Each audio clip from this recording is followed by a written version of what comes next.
Lichen Striatus. Clinical.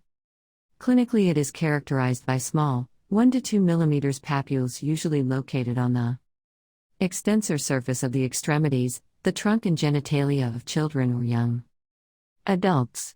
Histology. The individual papules are seen as collections of inflammatory cells in the papillary dermis, adjacent to and in continuity with the epidermis.